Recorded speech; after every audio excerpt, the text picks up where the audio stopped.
Hey, my name's James Nicholson and welcome to my channel. In this video, I want to talk about Section 21.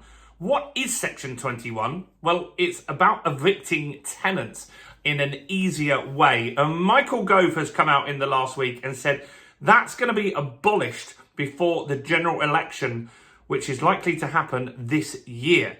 So this is interesting stuff because the government have said that they would get rid of Section 21, but they kicked the can down the road because they said the courts needed to be up to the process before they could do this. So what's changed? When is this actually going to happen? What impact does it have on tenants and landlords? We're going to cover that in this video and more. So while you're here, if you haven't done already, do subscribe to the channel over there and hit the bell notification. We've got new content every single day. Hundreds of thousands of people watch this channel, so join us on that journey as well. And smash the like button or tickle the like button. Do something to the like button. That really helps us with the YouTube algorithm, gets us more views on the channel and keeps us motivated to bring you great content. So, in the last week, Michael Gove has said Section 21 is going to be abolished, but not only that, it's going to be abolished before the general election. So first off, what is Section 21 in case you don't know?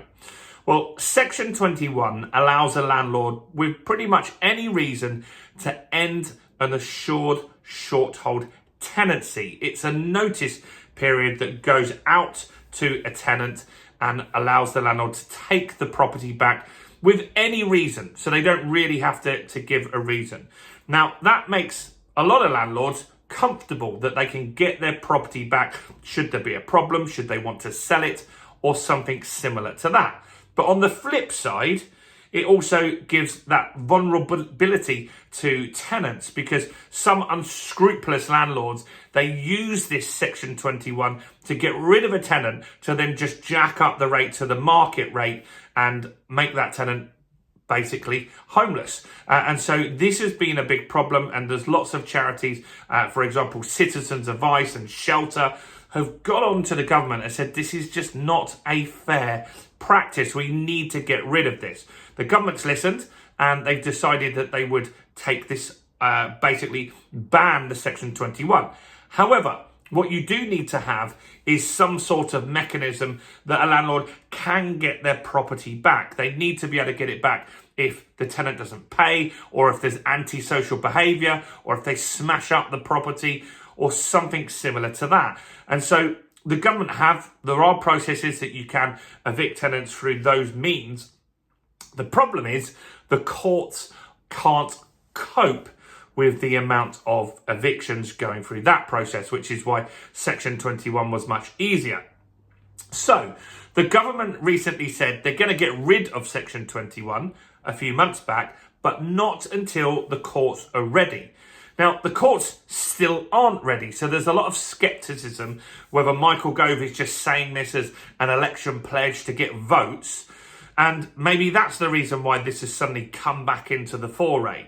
But the courts definitely aren't ready, and that's not good for tenants or landlords. If you've got problems with your landlord, the courts are very, very slow. If you've got problems with your tenant, the courts are very, very slow. And so that was the promise by the Conservatives, that they would fix the court process, that maybe they would look at an online way of doing this, or just a faster way to get these through and have a separate court process to do this quickly. That hasn't happened, and that's what's getting challenged at the moment is, why are you doing this? Why have you brought this back now?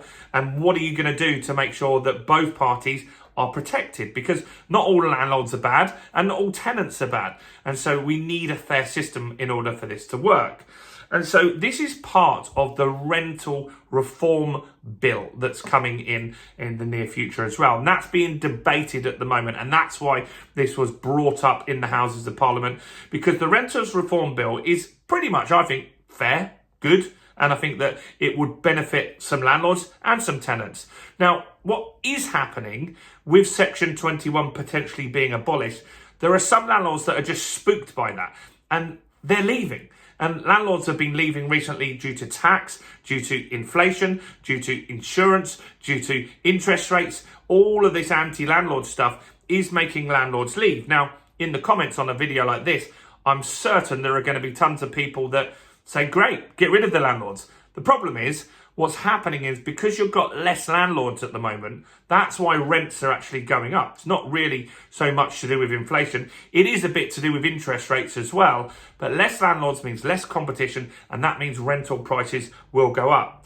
A few years ago, when I used to manage one of my Dorking rental properties, we'd put it on the market and 4 or 5 people would look at that property. Right now, it's 25 people.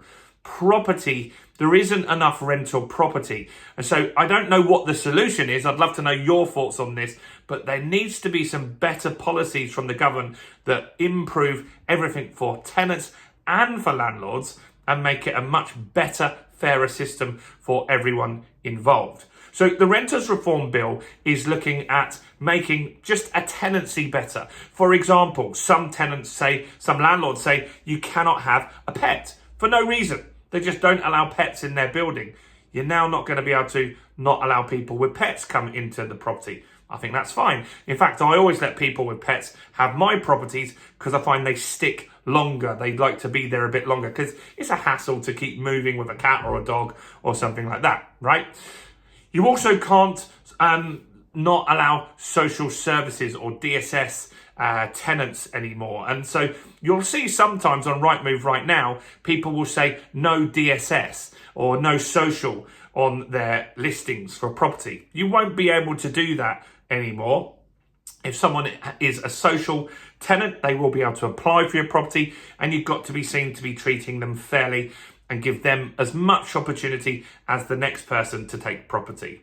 You're also not going to be allowed to not have children in the property. So some landlords don't let people with children in their properties. I, again, have no problem with that because I often find a family will stick in your property for years rather than a professional. Sometimes I've had where they change every 6 months, which can be more admin and more costs and fees for me as well. So look, this Section 21 thing is something that's going to come up a lot more in the next few weeks and months as we see what does Michael Gove do here. Does he actually have a way to push this through? Does he have a way to get rid of Section 21? I've never issued a Section 21 on any of my tenants. I'm not massively concerned either way whether this is here or not here. However, I do understand the concerns of landlords that do have properties that they just want to get back. And I've been fortunate enough by using good agents that vet the tenants. But still, sometimes that can go wrong and you get someone that gets in arrears that you can't get out of your property. Let me know, what do you think of Section 21? Do you think this is something that should be abolished? Do you think it is going to be abolished? Always comment on my videos, even if it's just to say hi. Do like the video, do subscribe, do join the fundamentals of property investing. I'm going to link to that below, particularly if you want to get into property investing. Now you need to know all of this stuff, and we cover that in the fundamentals of property investing. It's a one-off cost of less than 50 quid, so I'll link that below. Do check out some other content on the channel. We're on the way to 800 videos now, so maybe go and watch this one right here.